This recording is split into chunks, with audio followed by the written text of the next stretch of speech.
Hello and welcome to Artists Soar. This is a podcast for artists by 3 artists. We discuss all aspects of being artists, the good, the bad, and the ugly. The goal of each podcast is to provide solutions so artists can focus on their creativity and soar above. I'm Rachel Harshenko. Jules McCullough. Stephanie Weaver. Treat the customer as if you are that customer. In today's episode, we're going to be talking about customer service and cloud security. Good one. A little bit of both. A little bit lessons learned. So, what are you guys working on?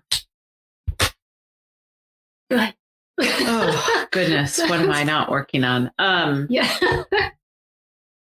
I have been working on mainly administrative stuff instead of art stuff. A lot of SEO, still trying to grow my following on my website, add more newsletter subscribers. It seems like every time you gain one, you lose one. Julie M Studios, juliemstudios.com. Sign up for a newsletter. So yeah, that's not the joyful, happy stuff, but still stuff that you need to do to run your business. Yeah. I'm finishing up some work Adirondack chairs. Eventually you'll be done with those. I know. Maybe by next summer. Oh my gosh.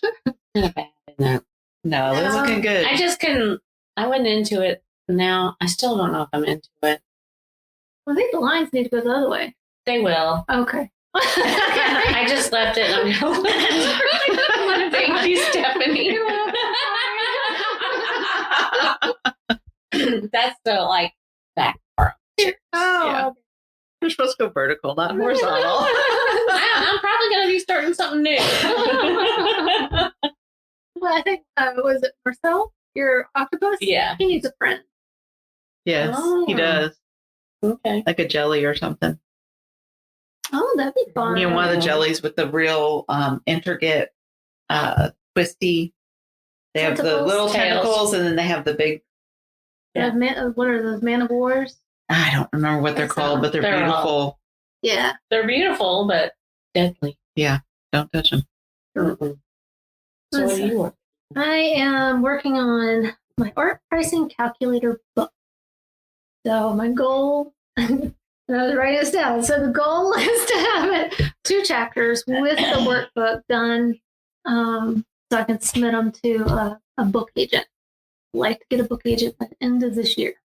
So I'm really Good for you. hyper focused. Have you been contacting agents and things like that yet? Not yet. I've got a list of them that I'm interested in who have worked with other artists or created these types of books, because it's a book and a workbook, Mm-hmm. so that artists can calculate their artwork pricing with accuracy. Very cool. Oh, that's nice. It's going to be good. Yeah. Long-term project. Hey, before we dive into today's topic, I actually made a gift for the Artists Soar listeners, and that's the Art Business Checklist and Video Guide. This checklist actually outlines what you need to do every day, week, month, quarter, and even year. The purpose of it is to hopefully make your lives a little bit easier as you're defining your art business. You can go to stephanieweaverartist.com/art-business-checklist to grab that free guide now. Again, that's stephanieweaverartist.com/art-business-checklist. So we kind of came upon this subject for our episode through Julie. Of course. Why do I always seem the one that runs into these problems? So tell us what happened. What happened? What had I know. happened? One day at band camp. This one time At band camp? Yes. Immediately what popped into my head for some reason. That's an old movie. Anyways, yeah. So the other morning I woke up and I looked at my email on my phone and I saw this email at 6 a.m. when I was sleeping, but this was after I had woken up, that somebody had changed my password in Adobe. So I got the little, here's your 6-digit code put in. And then the next email I got was, your password has changed. So once I got to my computer, I am smart enough not to click on any links, even if the email looks 100% legit, which it did. When you hovered over everything in the email, it all went back to adobe.com. And I went and logged out of my Adobe account and then went to log back into my Adobe account. And I couldn't log in because somebody actually had changed my password. Well, how do they do that without the code? I don't know. Okay. This is where this becomes an Adobe problem, in my opinion, and not a me problem, because I did not change my password. You didn't authorize it with the code. No. It was Right. And the second email that you get that says, if you did not change your password, contact us, which is exactly what I did after I confirmed that it was legit. It had changed. I didn't have access to it. On chat with Adobe, because every time I'd go to say, forget password, it would say, enter your old. Well, I didn't know my old password because somebody hacked my account and changed my password. Right. But I couldn't find a link within Adobe to change my password without knowing my old password. So I didn't have any of those security questions like other softwares. Okay. Nope. So I'm on chat. They send me the link via chat of what I need to click on to go change my password without knowing my password. So I go and do that. Of course, I get the 6-digit code email. I put that in. I change my password. Within 15 minutes of changing my password, I get your account has been deactivated, something about portfolio incident 628202 or some numbers. I'm like, excuse me, I don't use Adobe Portfolio. I've never used Adobe Portfolio. Why the hell am I deactivated out of my account? Or why has my account been deactivated? I didn't do anything wrong. And it just says contact TOU-appeals@adobe.com. So, of course, I do that. And then I get onto the customer service. I call. No one can help me.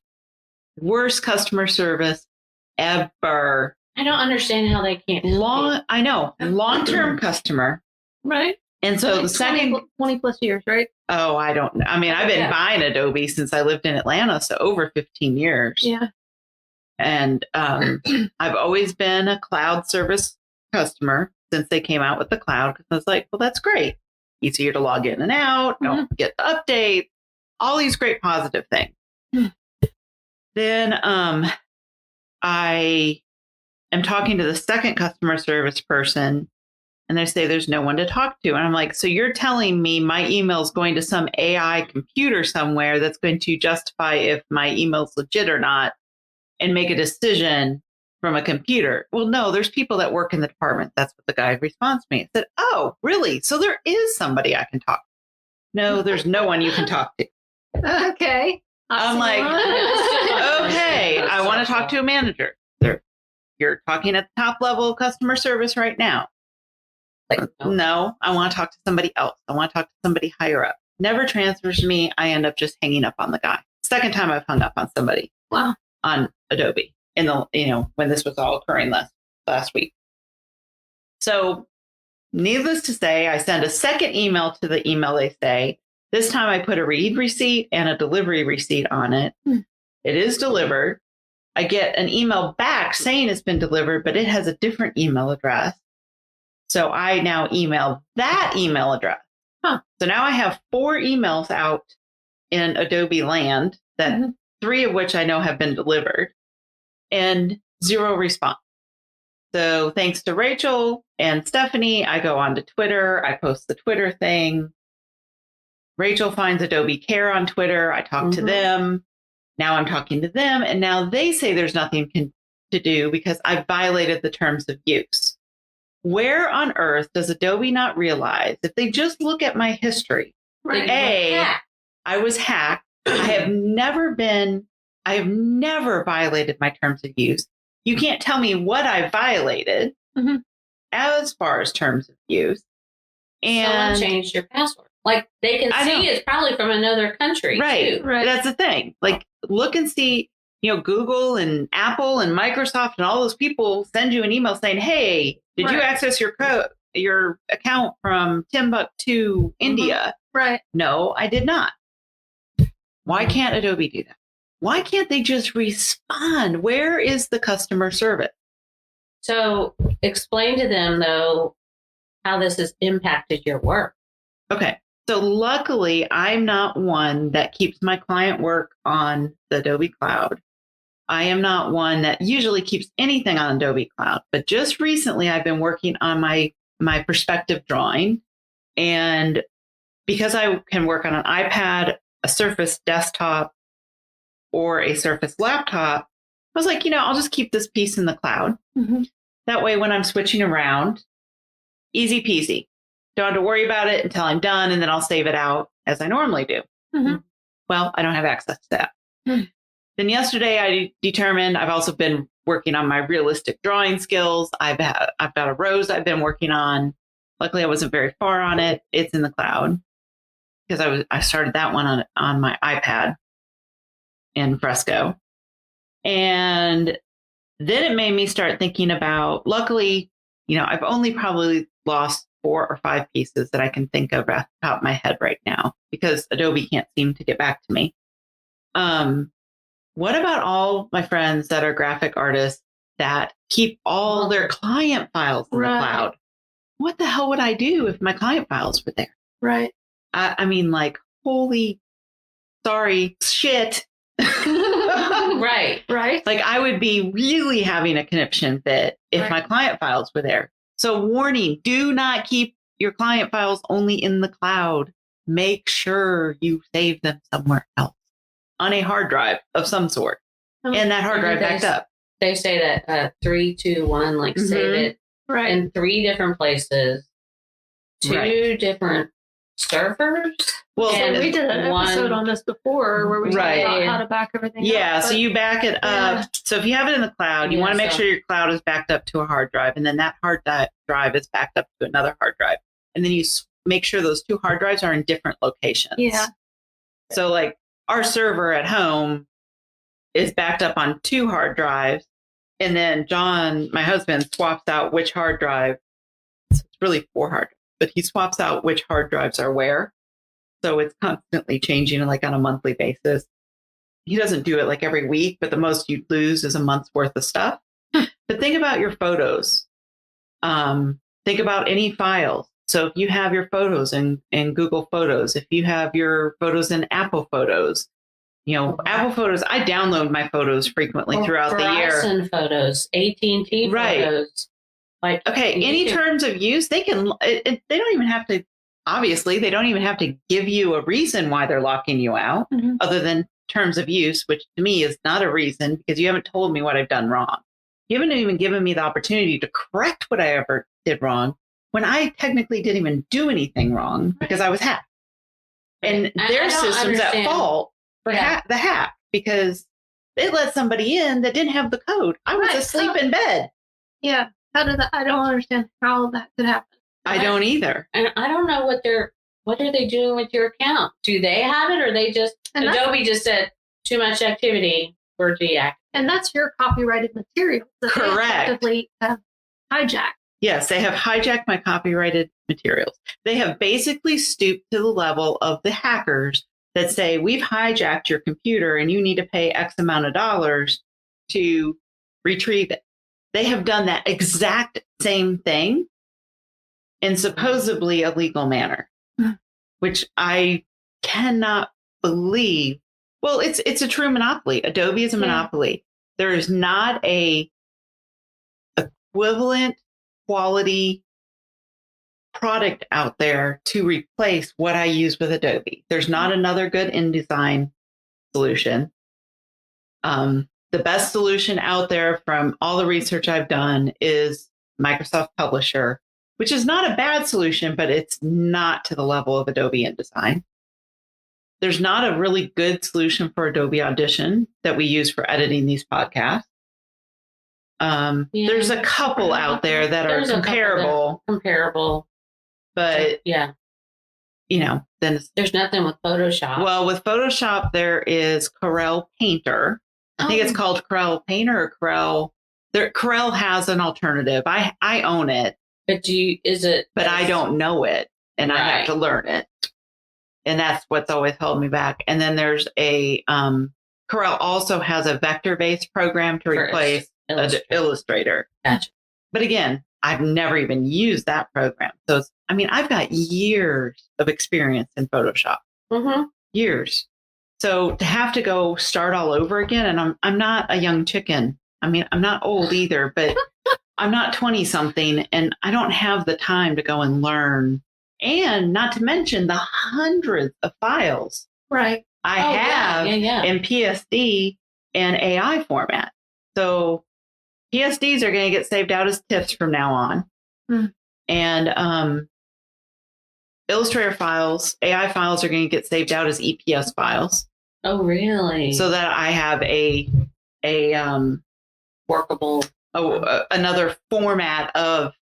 So I'm going to not bog down my process. I'm going to have to wait till I'm done with the piece to do that, I think. But so what are you doing now? Like what has been your workaround? Well, the pieces that I've lost that they have hijacked, my only workaround is to recreate them. The problem is I hadn't even taken screenshots of the most adorable little flamingo in the tropical forest. So it did show up on my screen when I opened a Photoshop yesterday. And so I took a screenshot of that. It's just the black and white outline. But of course, it's a crappy screenshot, but at least I get the gist of what I had created, and I still have my memory. And it is always easier to go create something the second time around, blah, blah, blah. I know all that. But are you having to repurchase Adobe? Yes. So supposedly my account has been completely deactivated. And what I read that to be from the term of the word deactivated is they will not charge me for it. So we'll see about that.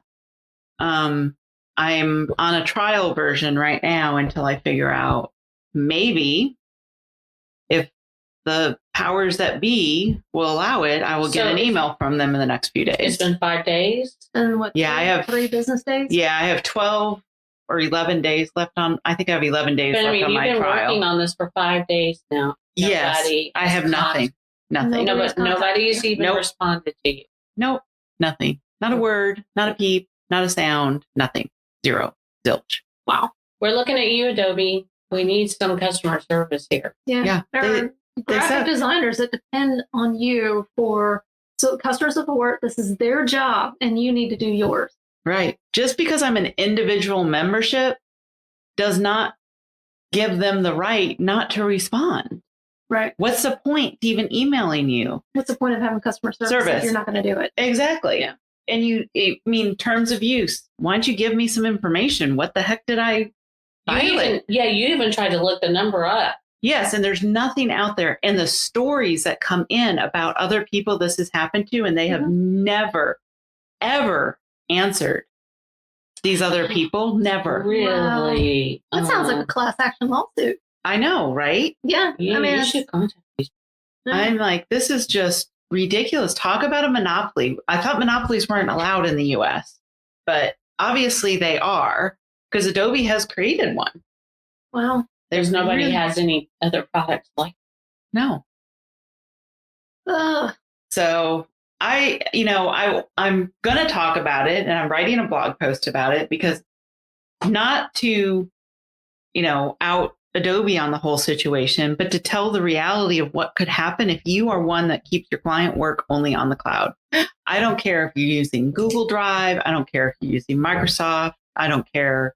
Dropbox, all these companies have terms of service that we all click that we've read and we've never read. You just click they can lock they can lock you out. Don't worry about them being hacked. Worry about yourself getting locked out of your own file. Well, you were both. You were hacked and locked out of my file. Both. I still am like, why would someone hack Adobe? Right. Well, that's what I don't understand either. And what did they do on Portfolio that got me a violation? Right. If that's even a true little, or if that's just some blanket statement they make. I just wonder if it's like some little snot-nosed 12-year-old that's like, hey, let me see if I could do this. And they just screwed up the whole thing. Right. Because they wanted some hacker cred or something like that. Yeah. So what's kind of funny about this, too, that I realized. I'm wondering if it's some kind of plot, though, just to see if they can probably what figure out, credit card information from Adobe. Yeah. Yeah. Okay. See, I don't know. But Yeah, I mean, don't that would know. be, or just somebody trying to get into Adobe system Mhm. on the back end. You can go in Mhm. through a user Mhm. if you're a hacker and try to hack it out or whatever you do. Yeah, that's what I'm wondering if that's Mhm. something. So this is kind of funny too that I realized. So my email address is through Microsoft Exchange Server. I have a business exchange system with Microsoft and or whatever they call it. I don't know. But I had to go in and whitelist Adobe within my Microsoft system because Microsoft has Adobe blacklisted. Wow. That's interesting. No, So anything good. coming from adobe.com, I never see in that email. Right. So I had to go and whitelist adobe.com. And I realized this on Friday. So I called a friend of mine that knew where to do it in the admin side of Exchange. And so now I've whitelisted Adobe, so I will hopefully get an email at that. Granted, I had a backup email, and that's where I found all this information was on my backup email because I have 2 emails in there. And when we were discussing this, every time Adobe charges me, because it's automatic, whatever, my bank calls me. Is that right?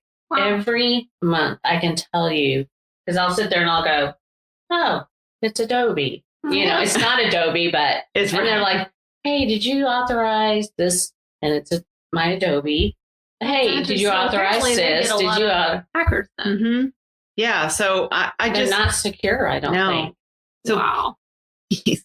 Please take your stuff off of all. Like, don't even take your stuff off. Just have a backup of your stuff that's on the cloud. If you're you're talking like a portable hard drive or something? I'm moving everything from my Microsoft, which I'm very confident with Microsoft. Well, okay, for the dumb tech people out there, including myself, you're talking about like a hard drive that you plug into your computer and it downloads your files. Yeah, and I'm not doing a hard drive. I'm doing what's called an SSD because it's smaller and it's more portable.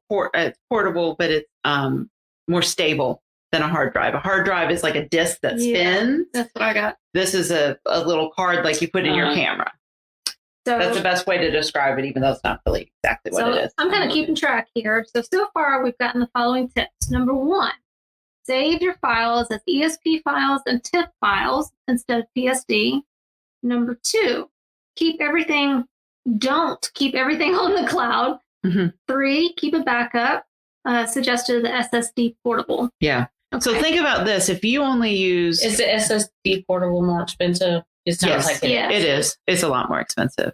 Like I just picked that one on. Is it double than a hard drive? I think I got that one for like $240 and it's 2 terabytes. Wow. And I think a hard drive at 2 terabytes maybe is like $90, $80. Don't quote me, but I won't even look at. But if it is a link to that too. Yeah. But if you are using Adobe products or any other products for client files, graphic designers, because I know I don't care if you're using CAD or what. That's worth it. Yes. And charge it to the business. Right. It's an expense. But think about this. You have let's say you don't, and I know, Stephanie, I'm not picking on you here when I say this, but I know you use all Google products. Okay. Yeah. You have hundreds of Google Sheets in that file. If something were to happen and you could never get back into Google, I'd be so. You need to download those in another format. And same thing with what's the equivalent to Word on Google? Oh, Google Docs. Okay. Google so Docs. I mean, same thing's true there. Now, and photos. Oh, all my photos. All my photos. Yeah. Yeah. And photos are JPEG, so they're pretty. Yeah, but if you're locked out. Well, that's what I'm saying. You need to download They're them. on the cloud. But what I'm thinking about, too, is if you're locked out and you have all these sheets out there, even if you save those Google Sheets to a hard drive, you can't open them. Now, I believe, and I need to check this, but I believe in Microsoft Excel, you can open a Google Sheet. I know my Mac can. Yeah. So I'm pretty sure that you'd still be able to open it if you got a Microsoft software. But that's something to look into to make sure that if you put those Google Sheets on a hard drive, make sure you don't need to save them out into a more universal format.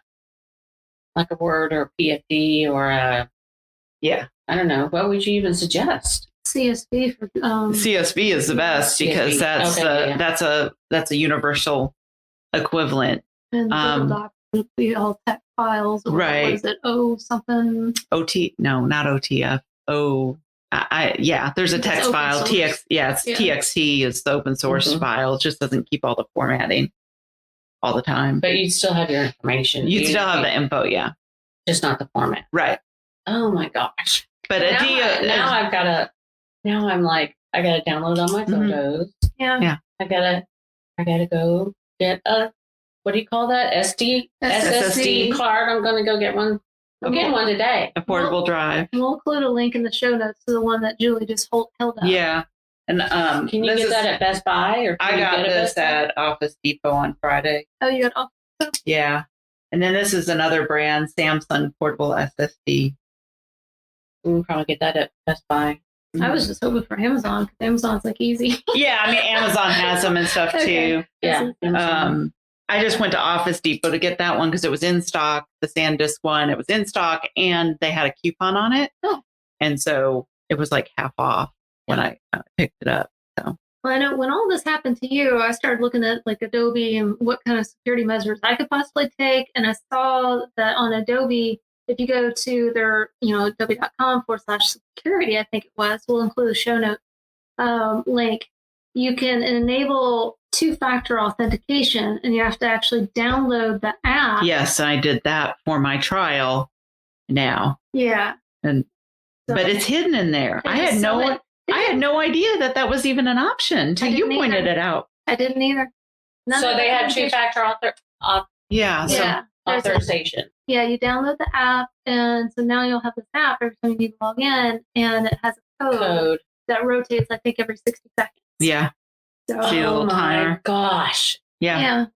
So this has been like totally freaking all three of us out, by the way. But that even makes me question that right there, because you got a code via email. Yes, I did. And it clearly didn't even matter. No, it didn't matter. So I'm just taking the extra step to hopefully now when I go and log in on my computer now with this trial that I'm on, it wants me to input a code. It gives me a number, and I have to go to the app and pick from a multiple choice what number it gave me. Oh, interesting. So it does, have that security. So you have to have your phone with your computer. Yes. Huh. Oh my gosh. Yeah. So when this happened to you, Julie, like poor Julie was totally freaking out. Yeah. And then never heard she her cuss got that much. I was so pissed because, I'm the little Miss Goody Two Shoes. I'm going to do right. Oh yeah, do I do wrong now and then? Of course I do. I'm human, but you're like you're our IT expert. I thought I had everything perfectly right. Like I was following all the rules. But then you got hacked. And I never, ever keep my documentation in one place. Like I've moved all my stuff off of Dropbox because I do not trust Dropbox. Right. Yeah, I like it. I just don't trust them. Like it. And I don't trust Google because Google's not encrypted, as far as I'm aware. Yeah. Not that I have anything interesting to hide or for them to read, but they can read any of my shit on my computer or on my drive. And where I like Microsoft is, and the whole reason I went with a business account is because it's all encrypted. Mm-hmm. It's on a server that's encrypted. My files are encrypted. This is where we're going, isn't it? Yeah. So I'm less likely to get hacked. And again, you can go read all my stuff. I really don't care. I have nothing in there that's. No, but you just want your files. I want to know that my files are safe. Mm-hmm. But I'm still taking those files. And this nice thing that all these people, Google Drive, Dropbox, Microsoft, all of them do, and I was doing, is save hard disk space, sync when I access my file. Right. The whole reason I've gone to an external drive to have my OneDrive and my Exchange server stuff on the external drive is because I'm downloading everything to that drive. I'm no longer saving space and only syncing what I've opened. Right. So that if I do get locked out, I actually have my files. And my husband and I talked about, well, maybe I do iDrive or I do Backblaze or something like that. And we're just like, it's the same thing, though. It's just something that's in the cloud. Right. More risk of being hacked, more risk of being locked out. Yes, you have it in two places, and the likelihood of getting locked out of both is slim.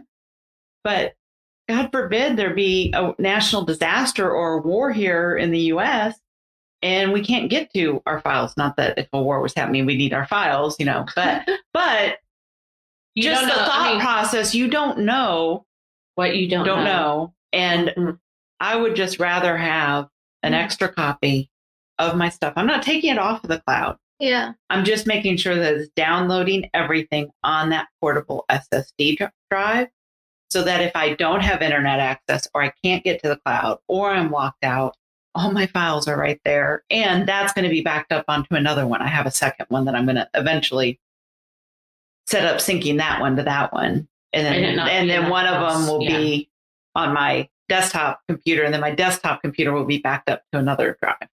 She's going to have a flow diagram here.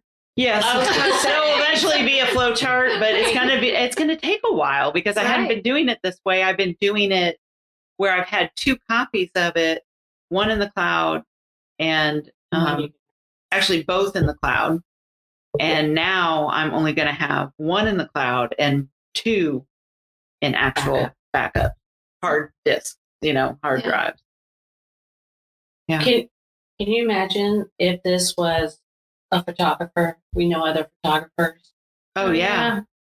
I can't imagine. I just know. And all of your pictures are. All I think about is those graphic designers and graphic artists out there that save all that stuff to Adobe Cloud. Surface pattern designers. Yes. And all those people, I'm like, oh my God, your client work is like, this could happen to you. Well, and the 2022 Adobe stuff automatically saves to the cloud. You have to click. Yes, you have to turn that off. Mm-hmm. Yep. Mm-hmm. I turned that off. I turned that off too, just because I didn't have a larger terabit of data on the cloud with them, because I just didn't want to pay for that. Yeah, the other thing I forgot to mention too that I lost was all my library stuff, which I have all my colorways for my brands and all that was in there. I mean, luckily I have a PDF document and I've got to recreate that in the library. But I will. Yeah, all my stock images are gone. Anything that I didn't save down, which I saved everything down. But so all those stock images, would you have to repurchase them under the new account? Yes. Yep. Oh my God. Yeah. Everything I had with Adobe, anything that I had in their cloud service that I didn't download personally. Like, I opened my brand book yesterday and I had to re-download the Adobe font that I used in the brand book. Oh my God. Not that that cost me anything, but it's an extra step. So every single document that I open right now, that if I use every client file, because I never use the same fonts for client files, or I rarely do, I'm going to have to re-download every single font. Or just go to. Wow. Yeah. So, I mean, there's just all these little things that I didn't think about with my libraries, which I love my libraries because I would upload client stuff to my libraries so that when I went to, maybe I created the graphic in Illustrator and it's a book cover and I was doing part of the book cover in Photoshop. And then I'm bringing the two pieces into InDesign. I just put it in the library so I wouldn't have to go and find the files all the time. I also will be embedding my files. Yes, it makes them larger. But any imagery I bring into Illustrator or InDesign will be embedded in that file. Oh, I'm not going to do the linking stuff anymore because that's a good idea, though. Yeah, I mean, it's like God knows where that image is, and who knows what I worked on that had a stock image in it that was linked instead of embedded, and now I don't have access to the stock image. Would it be included in website? The website, if we put it on the website as a stock image, Right. Wow. But I don't even know how to show proof that I have a license to that image now because I'm locked out of that account. Wow. Mm-hmm.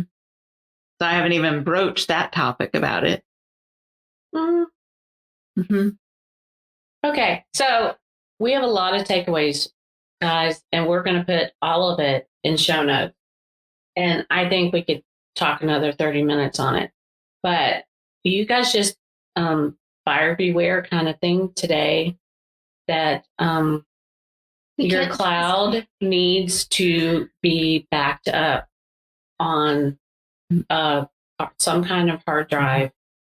Don't rely just solely on the cloud, your cloud products. No. Mm-hmm.